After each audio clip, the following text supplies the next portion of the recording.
The second half of this discussion will supplement your knowledge of positive displacement and centrifugal pumps, as required to meet our training objectives. In addition, you will have a small amount of review.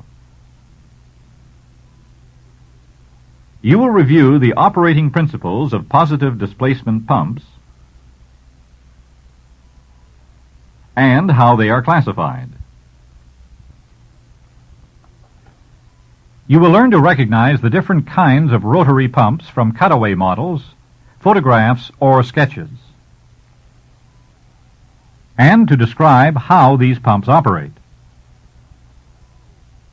From a cutaway model, photograph, or sketch, you will learn to identify the major parts of a diaphragm pump and to tell the functions of these parts. Diaphragm pumps are especially useful in certain services. You will learn what these services are. You will learn more about steam-driven reciprocating pumps than other types of positive displacement pumps because you're likely to operate more of them. You will learn to identify the major parts of the steam end, driver of these pumps, to tell how the parts work and how they are lubricated.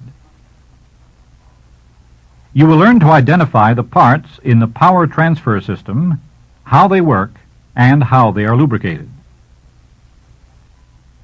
The liquid end, the actual pump, has parts corresponding to those of the steam end. You will learn their names, functions, and lubrication. You will learn that steam-driven reciprocating pumps are classified both by the number of cylinders and by stroke characteristics. You will learn the meaning of such terms as stroke and revolution, and how pump sizes are stated. And you will learn to use this information in solving problems. You will learn to describe and actually to perform start-up and shut-down operations. And you will learn to troubleshoot steam-driven reciprocating pumps. That is, recognize and correct common operating problems. You will learn some of these things in class and some in Skills Lab, actual hands-on practice. You will learn more about centrifugal pumps. You will learn how specific gravity of the liquid being pumped affects pump head and pump horsepower requirements. You will learn to understand and use such terms as brake horsepower, liquid horsepower, pump efficiency, and pump capacity. You will learn more about pump characteristic curves, also called pump performance curves, how to develop them, and how to use them. You will learn why pumps are sometimes operated in parallel and sometimes in series. You will learn to make certain calculations concerning centrifugal pumps. For example, to calculate liquid horsepower required to pump 100 gallons per minute of water at 200 feet head. You will learn to describe and actually to perform start-up and shut-down operations. You will learn to troubleshoot centrifugal pumps. That is, recognize and correct common operating problems. Now open workbook number 2 to exercise 4.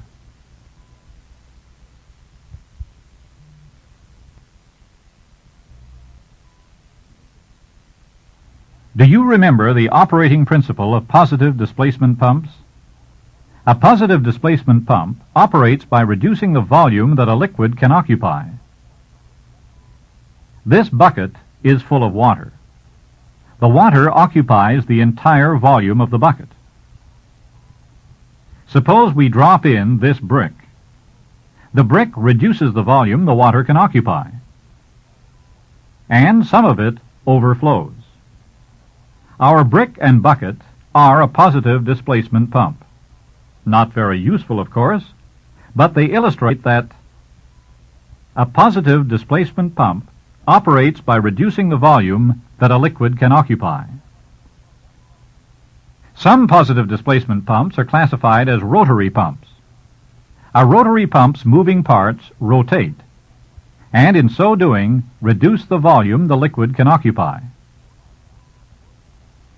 Rotary pumps are further classified as gear pumps, screw pumps, lobe pumps, and sliding vane pumps. Let's take a closer look at each of these. Here is a standard gear type. When the liquid goes in, it occupies a comparatively large volume. But when the gears mesh, they reduce the volume the liquid can occupy and force it out into the discharge line. Here is an internal gear type. It looks different, but it works the same way as the standard gear type. In this screw pump also, incoming liquid occupies a comparatively large volume. The rotating screw reduces the volume the liquid can occupy and forces it out into the discharge line. As the lobes in a lobe pump rotate, they too reduce the volume the liquid can occupy and force it out into the discharge line. The sliding vane pump works on the same principle. Vanes are mounted on a rotor that is eccentric to the pump casing. As the rotor turns, vanes first slide out to trap a quantity of liquid, then slide in to reduce the volume the liquid can occupy and force it into the discharge line. Let's look at these rotary pumps again. Gear pumps, screw pump, lobe pump, and sliding vane pump. Now open workbook number 2 to exercise 5.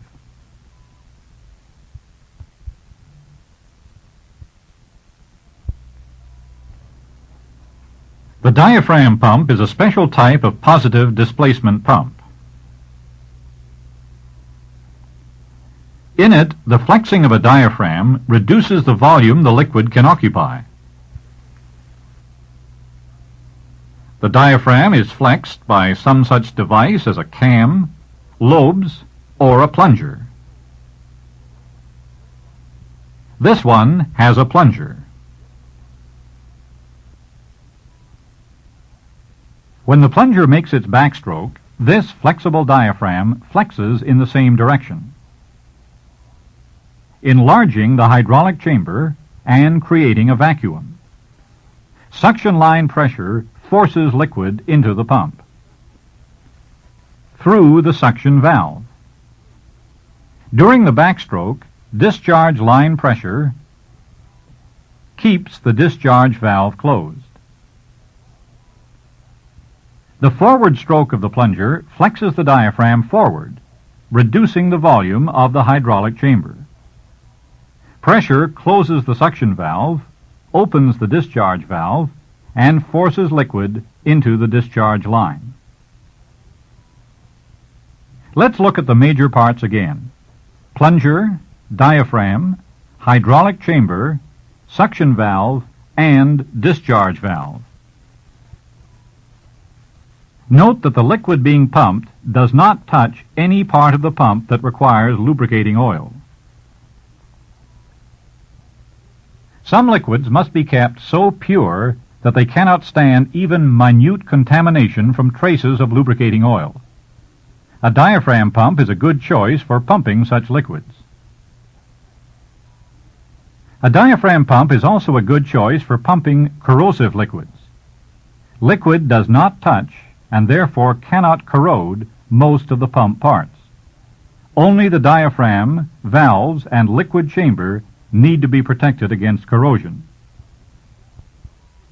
Now open workbook number 2 and complete exercise 6.